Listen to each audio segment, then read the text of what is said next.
So if this works out, আমেরিকার সবচেয়ে বড় প্রতিপক্ষ এখন চীন।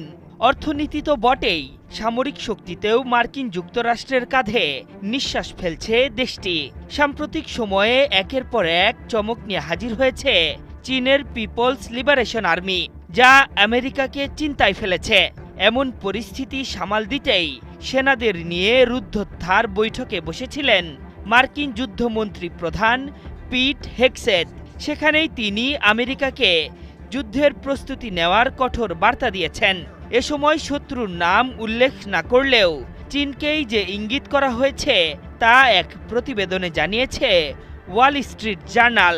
আর কোনো কারণেই যুদ্ধ বেঁধে গেলে তার মারাত্মক প্রভাব পড়বে গোটা বিশ্বেই।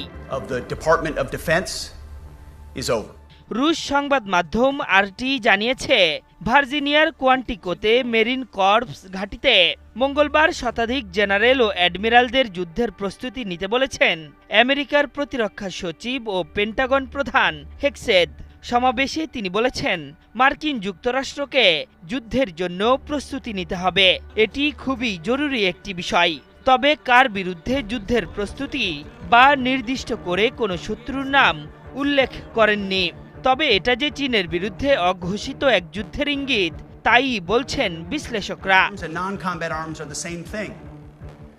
মার্কিন যুক্তরাষ্ট্রের গুরুত্বপূর্ণ কর্মকর্তার মন্তব্য এমন এক সময় এলো যখন দুই দেশের মধ্যে উত্তেজনা চরমে পৌঁছেছে। চীনকে চাপে রাখতে জাপান ও দক্ষিণ কোরিয়াকে হাতে রাখার সব প্রচেষ্টাই চালিয়ে যাচ্ছে ওয়াশিংটন। ইতোমধ্যে জাপানের টাইফুন নামের মিসাইল ব্যবস্থাও পাঠিয়েছে যুক্তরাষ্ট্র। পাশাপাশি মধ্য এশিয়ায় নিজেদের শক্তি বৃদ্ধিতে মার্কিন বাহিনীর চোখ এখন আফগানিস্তানের বাগরাম ঘাঁটির দিকে।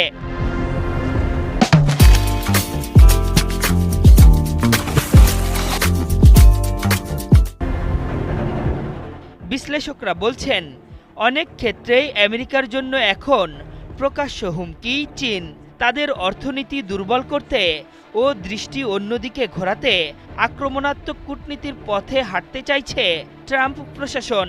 আর এজন্য সরাসরি চীনকে লক্ষ্য না করলেও তাদের ঘনিষ্ঠ মিত্রদের লক্ষ্য করে নানা সিদ্ধান্ত নিচ্ছে তারা।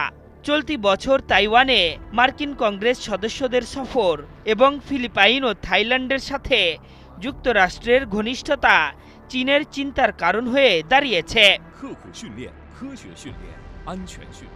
সামরিক শক্তিতে আমেরিকাকে রীতিমতো টক্কর দিচ্ছে চীন। এতদিন ইলেকট্রোম্যাগনেটিক